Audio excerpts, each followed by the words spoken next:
இன்றைய முதல் வாசகம் இறைவாக்கினர் எசாயா நூலிலிருந்து வாசகம். அதிகாரம் 58 வசனம் 1 முதல் 9 முடிய.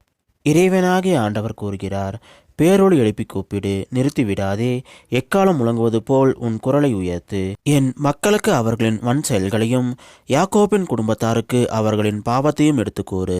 அவர்கள் நேர்மையானவற்றை செய்யும் மக்களினம் போலும் தங்கள் கடவுளின் கட்டளை கடைபிடிப்போர் போலும் நாள்தோறும் என்னை தேடுகின்றார்கள். என் நெறிமுறைகள் பற்றிய அறிவை நாடுகின்றார்கள். நேர்மையான நீதி தீர்ப்புகளை என்னிடம் வேண்டுகின்றார்கள். கடவுளை அணுகி வர விளைகின்றார்கள்.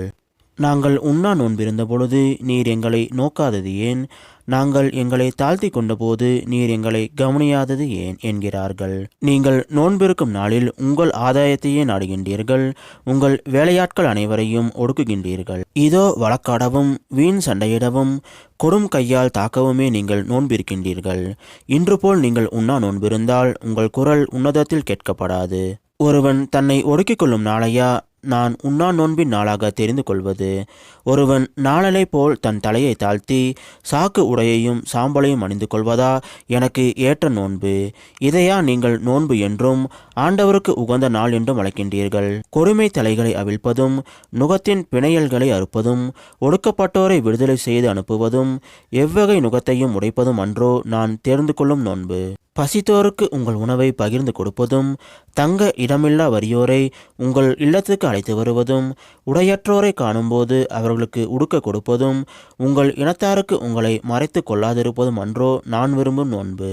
அப்பொழுது உன் ஒளி விடியல் போல் எழும். விரைவில் உனக்கு நலமான வாழ்வு துளிர்க்கும். உன் நேர்மை உனக்கு முன் செல்லும். ஆண்டவரின் மாட்சி உனக்கு பின் சென்று காக்கும்.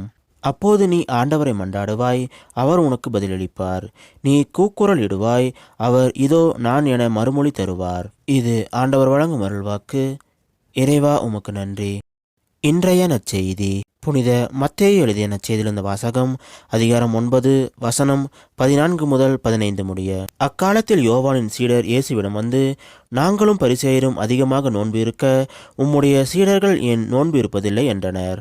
அதற்கு இயேசு அவர்களை நோக்கி, மணமகன் தங்களோடு இருக்கும் வரை மன விருந்தினர்கள் துக்கம் கொண்டாட முடியுமா? மணமகன் அவர்களை விட்டு பிரிய வேண்டிய காலம் வரும். அப்போது அவர்களும் நோன்பு இருப்பார்கள். இது கிறிஸ்து வழங்கும் நற்செய்தி. கிறிஸ்துவே உமக்கு புகழ்.